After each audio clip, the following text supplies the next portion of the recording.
Into the Spider-Verse. That is what we're going to be reviewing today.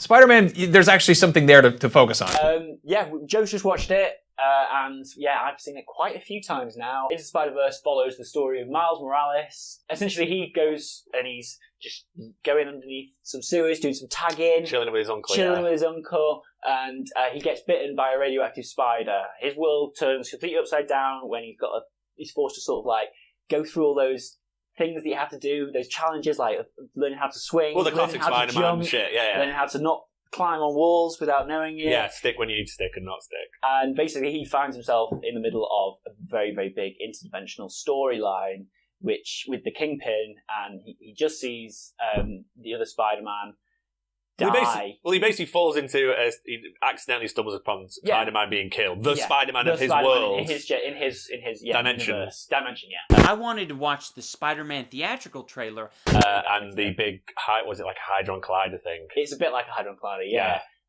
But basically that just... It's there's a lot of comics around the Into the Spider-Verse thing, because obviously they actually have two different Spider-Man universes in the Marvel Comics franchise. So they've got a lot more than that, but two big ones. So they've got the Ultimate Universe and they've got the 616 universe. The Ultimate Universe is a very similar thing happens where Miles Morales basically becomes Spider-Man just after Peter Parker's just died. It's not set in the Ultimate Universe because this one's blonde, so obviously there are some minor changes.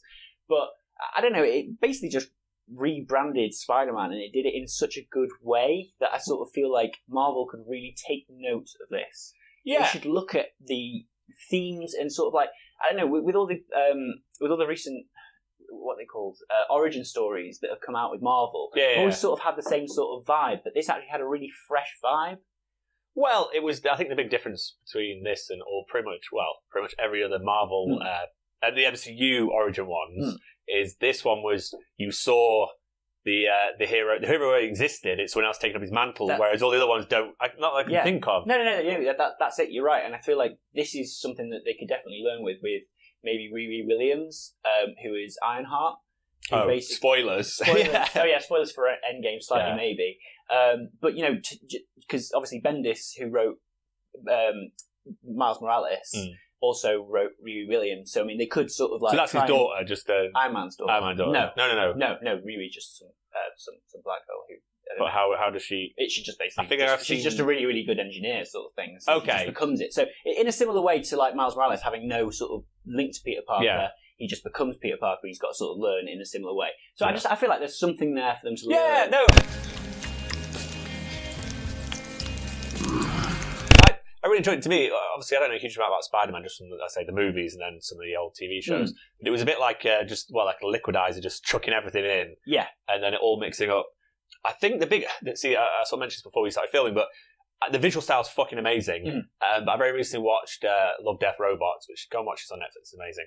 But there's a couple, I think one of the animators is the same, there's a couple of styles that are in that, and it kind of, because they're so amazing when I first watched them on that, and I was like, oh, it's the same thing, so I kind of wish I hadn't seen that before, but they were still very fucking impressive. Yeah. But, how loud did you have the music? Oh, very loud. Yeah, so you had it. That to me, that was the apart from obviously the story and stuff, the actual soundtrack and just the sound. And the sound effects as well, were the best thing about it. And just before I forget, the main sound effect that really stuck with me, and Prowler. Yes. It reminds Rogue One. I was talking about Rogue One. It made me think of the Rogue One trick. It is a bit like that. It's just a sort of really loud, scary sort of horn. It's an elephant. Oh, is that what it is? Okay. It's meant to be like scary, but also a bit sad. Yeah. But I love that sound. I was like, Star, what? But that point in the movie was amazing to me when Miles sort of found out that his uncle was Prowler. Yeah, well, just like Prowler, he was one of my favourite characters just from the start, because he's like, almost seems a bit supernatural. He's just sort of can disappear and but obviously he's just like, he's got like a mechanical suit or some bollocks. Who is he in the MCU? Do you know? What, the one that exists now? Yeah, in the MCU. He's a character in the MCU, Prowler. Oh, is it, what's he called? In Spider-Man? Yeah, from Spider-Man Homecoming, when he gets his hands stuck on the back of the car. He talks about, my cousin, my nephew Miles loves you, man. And it's I didn't read. Yeah, that's what the only bit that I didn't hate, but I thought it didn't quite fit. And I get that it's a whole load. Let's mix. It's a mix. That's the whole bit. Is Peter Porker? I liked. Was it Thingy Mulaney? I can't remember the bloody guy's name. Yeah, I've watched all these comedy shows. I think he's a really funny guy. But to me, it didn't. Who is it? Who's the guy? It's like John. I think it's John Mulaney. He's got loads of Netflix specials. Really funny guy. Okay. I think he's also in A Big Mouth or something, which I don't really watch on Netflix. He's in really good. Yeah, Emmy's into it. But he's in that as well. But anyway, I just thought he didn't quite land for me. It wasn't like bad, but I was like, he didn't add much. Okay. I feel like he could have been switched with someone. I get it, he's more of a comical character. I totally get that. And I was kind of thinking, wait, was Spider-Pig from The Simpsons before this? Or like after this? Spider-Pig was the thing well before this. Before this, so... Spider-Ham's... Spider-Ham's a sort of copy of Spider-Man. Yeah, Peter Parker's been around since, like, I think, the 90s. Okay. Yeah. But that was the only bit where I was like, it didn't really... I got why it was there. But, yeah. And you can kind of say maybe it's for the kids, but I think kids nowadays are a bit smarter. And I think the actual main story you could easily follow even if I'd been much younger. Yeah. It just didn't quite land for me. That was the only bit. No, I mean, I quite liked it, but obviously I think I'd seen Peter Parker before and I'd sort of seen his interaction with the rest of the Spider-Man in Into the Spider-Verse, the comic. Another thing I kind of wanted, which wasn't bad, but I'm assuming she's Japanese, the Japanese girl in the robot. She's Japanese? Yeah. Because we'd watched Spider-Man, I just was like, I wish they just changed her for Spider-Man with the alien, obviously giving him the alien spider giving him the powers, and him having Leopard on as the robot. That is the case in the Into the Spider-Verse. Oh, it actually has. Yeah, that's what I wanted. That's the Spider-Man that's replaced by Penny Parker. Yeah, because then I was kind of thinking, maybe it's copyright stuff, and I don't know. Maybe, yeah, but I don't know. But that's what I wanted. They were the two things I'd just flip them. The thing is, though, as you saw, did you see the end credit scene? No. What are you pointing at? I know. Oh my god, watch it! Can we stop and can we actually just watch it now?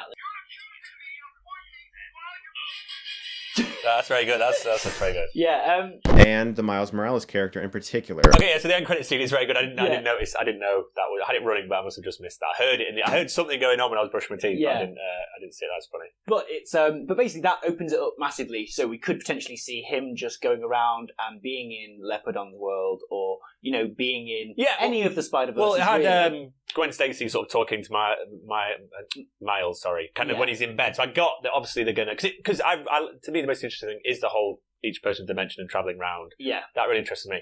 And I really one of my favourite sort of Marvel villains is the Kingpin.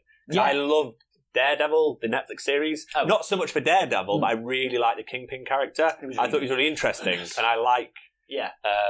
He was quite a good interesting one. But in this, he was sort of like condensed, but incredibly it was very nuanced, his sort of arc, but you didn't see any of it. It was beautiful, but at the end it was very tragic because it was basically the same thing sort of fucked him up at the start was the thing that drove, basically made him lose in the end. Yeah. And it was very, very good, that part. You sympathise with him. You get it because he's just got not all the power in the world, but he's got so much money and he's just trying to do whatever he can. Yeah. So you can kind of go, I'd try and probably do the same, but obviously not. Obviously he's kill mad, crazy mob boss. Yeah.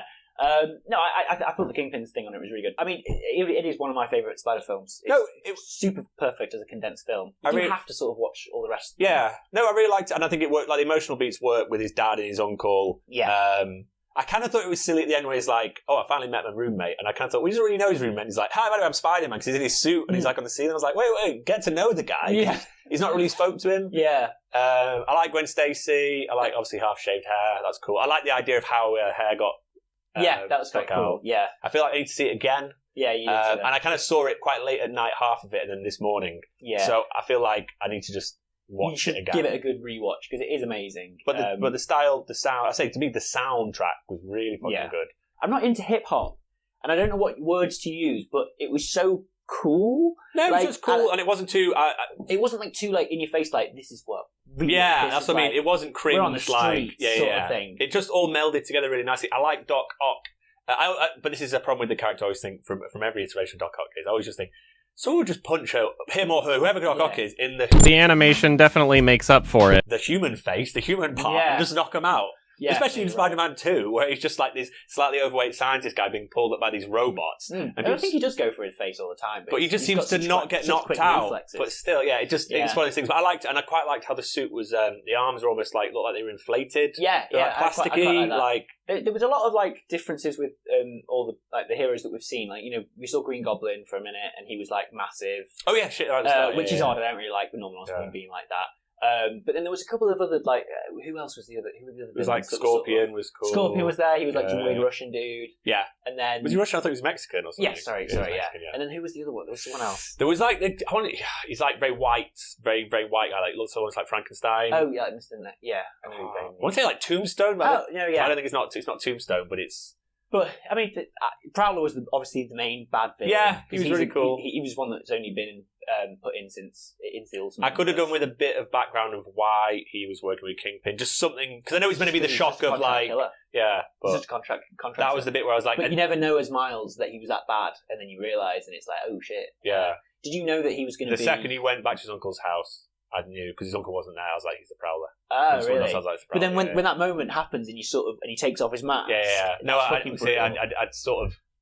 I knew it was coming. Yeah, like, but it is still powerful. Oh, it's really cool. And especially because the uncle, they kept ringing him up and he was never pick up the phone. I was like, he's obviously doing something dodgy's going on. Obviously, he always suspects someone in. There's got to be some sort of double cross or sort of, not double cross, but some reveal. Like, I don't know. I really liked, I need to watch it again, but I really, really liked Spider-Man Homecoming. Yeah. But mainly for Michael Keaton. But that's not a great reveal, just because when you find out Michael Keaton's the guy. Oh, he was really good in that, actually. He's very good. Thinking about it, he had quite a lot of suspense. You know, when I like villains a lot of the time. Like, that's what gets Spider-Man's got enough of them. Yeah. But, I mean, what I want to see more of, I don't really necessarily need to see more of Miles and Gwen Stacy's relationship, which is obviously going to be pushed. Is it now? I thought they were more like mates by the end. I kept thinking, is something going to happen? And it was like... in the comics. Yeah, unfortunately, I don't like it, but it's in the comics. I much prefer Gwen Stacy with Peter Parker because he's dead in the world. Yeah, but like they go. It felt like I was watching a comic book. That point when you see Gwen Stacy and Peter Parker from your universe sees Gwen Stacy again, as Spider-Gwen in the comics, is just unbelievably cool. You sort of like really feel it. It's just like what? What's weird is because we've obviously watched Infinity War quite recently. Yeah. Everything's kind of melding together because like these different because it's almost like just going these are different time zones because it doesn't really matter because they kind of are because Nicolas Cage is from a different time and Thingy's from Penny Parker's from well before. Okay, so it's all like it's a bit of a head fuck. We're like, wait, they're meeting someone from grabbing DNA.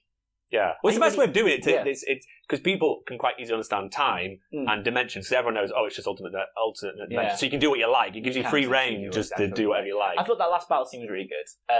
Although I didn't really understand the scope of it because I was like, wait, what? How big is this place under there? And then it was how many people died because that building is just a crater at the end, and there was a whole party at the top for the Spider-Man thing. And was not fucking what's she called? Mary Jane. Was she not in there? Like the whole building explodes. Yeah, that is weird. Maybe they got out. I don't know. Seemed but the room where the Hydron Collider is, it kind of I was did get changed scope quite a few times, and he was like swinging around, and I was like, just get the fucking thing. Yeah, and I was like, people have clearly died. However they fix things. Yeah, dimensions being pulled in and out. People have at least had car crashes or fallen out of buildings. If like a huge no, you're right. But I thought it was. It's one of my favourite Spider-Man films, and it's like it's. Might be my favourite, definitely like top 2. There's not that many Spider-Man films, but... No. Anyway, that was our review of Into the Spider-Verse. I think it's pretty positive on both points. Yeah. I'm going to go for an 8.7 on this. Fucking hell. I really love this film. Oh no, I really like it. Yeah.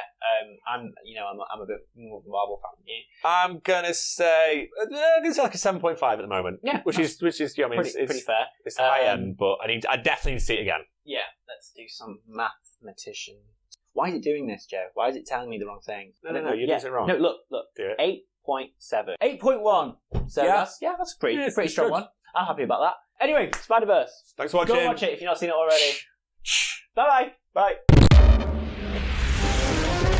Whoa. What the? I'm Spider-Man. I need you to come with me. Who the heck are you? I just told you that. Listen. I'm from the future. How dare you point at me? You were pointing first. It's rude to point. You're being very rude. You're not even believing what I'm saying. Which one pointed first? Spider-Man pointed first, obviously. You're pointing at me right now as you say that. Look at you. I'm just pointing at your pointing. Look at your finger right now. Different than normal pointing. You are pointing. You haven't seen You're pointing accusing until I me get of through with you, pointing and then while you'll you're know.